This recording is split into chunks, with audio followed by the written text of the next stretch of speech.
Hello guys, back to my channel. আমি ঈশা। তোমরা কেমন আছো? আমি তো অনেক অনেক ভালো আছি। আজকে নতুন একটা রেসিপি নিয়ে এসে গেলাম। দেখো এখানে আমি চিকেন রেসিপি করব আজকে। দেখো এখানে চিকেনটাকে আমি ভালো থেকে ধুয়ে নিয়েছি, তারপরে যা যা মশলা লাগে সব কিছু দিয়ে দিয়েছি। এখানে হলদি, জিরে, লবণ, মরিচের গুঁড়া, তারপরে এদিকে তেজপাতা, তারপর তেল, সব কিছু দেওয়া হয়ে গেছে এখানে। তারপর এদিকে আমি আদা, রসুন, পেঁয়াজটা পেস্ট করে রেখেছি, ওটাও এর মধ্যে এখন মিক্সড করে দেব সব কিছু দিয়ে। এখন আমি এটাকে হাত দিয়ে ডলে নিয়েছি, সব কিছু মাখিয়ে নিয়েছি। দেখো এখানে মাখা টাকা শেষ হয়ে গেছে। তারপর এখানে কড়াইটা বসে, কড়াইটা গরম হওয়ার পরে এখানে আমি একটু পরিমাণ মতন তেল দিয়েছি। একটু না, চিকেন একটু বেশি তেল লাগে, পরিমাণ মতন দিয়ে দিয়েছি। তারপরে দিকে এখানে আমি আগে আলুটাকে কেটে ধুয়ে রেখেছিলাম, এই আলুটি সব কিছু এখানে দিয়ে নিয়েছি। ওখানে আমি আলুটাকে ফ্রাই করব, হলদি লবণ দিয়ে ডেকে ডেকে আলুটাকে আদা ফ্রাই করেই নেব, বেশিরভাগ ফ্রাই এখানেই করে নেব।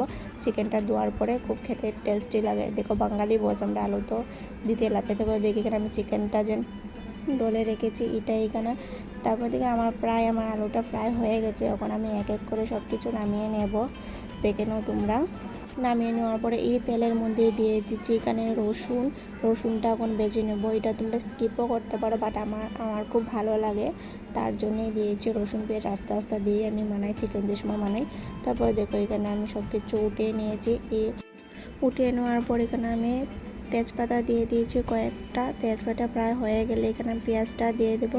পেঁয়াজ আর তেজপাতাটা একসঙ্গে আমি একটু সময় বেজে নেব, যে সময় লাল লাল হয়ে যাবে তেজপাতা আর পেঁয়াজটা। তারপরে দেবো আমি এখানে চিকেনটা যে আসলো, এই চিকেনটা এখন দিয়ে দেবো আমি কড়াই।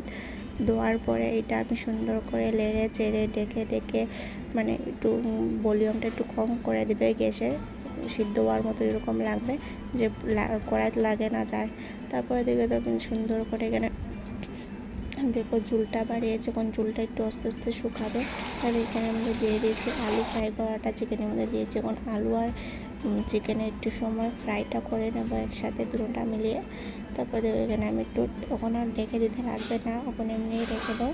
তারপরে দেখো এখানে সাইডে আমি গরম জল বসিয়ে দিয়েছি। কেন কি চিকেনের মধ্যে গরম জলটা দিলে খুব টেস্টি হয়। তোমরা চেষ্টা করবে যে গরম জলটাই দিতে, নর্মাল জল যখন না দেওয়ার চেষ্টা করবে। এখান থেকে আমি চিকেনটা ফ্রাই করে রেখেছিলাম, আমার ফ্রাইটা খুব স্বাদ লাগে, তার জন্য আমি ফ্রাইটা আলাদা করে রেখেছিলাম একটু। দেখো আমি বলছি আজকে তো চিকেন খাবো, চিকেন। তারপর গাইস দেখো এখানে প্রায় হয়ে গেছে। তারপর আমি গরম জলটা এখানে দিয়ে দিয়েছি। গরম জল দেওয়ার পরে এখানে পেঁয়াজ দিয়েছি, বলেছিলাম না আস্তে আস্তে পেঁয়াজ দেবো, আস্তে আস্তে পেঁয়াজ রসুন সব কটাই দিয়ে দিয়েছি এখানেও। তারপরে এদিকে এখানে আমি একটু গ্যাসটা এখন ভলিউমটা একটু বেরিয়ে দিয়েছি, ওটা সুন্দর মতো দেখো জলটা খুব গরম হয়েছে, বলকা উঠছে। এখন মেন তো এটাই না, চিকেনের মধ্যে গরম মশলা না দিলে হয়ই না, কিন্তু সেন্টই আসবে না, তাদের কোনো স্বাদই নেই। তো আমি দিয়ে দিয়েছি একটু গরম মশলা দিয়ে দিলাম। তারপরে দিয়ে সব কিছু এক লগে আবার একটু লাড়িয়ে চাড়িয়ে নিয়ে আবার একটু ছেড়ে দেবো হাতে। প্রায় হয়েই গেছে আমারটা। দেখো এখন আমি নেমে নিচ্ছি। আজকের ভিডিওটা এই পর্যন্ত। যদি ভালো লাগে লাইক কমেন্ট শেয়ার করে দেবো।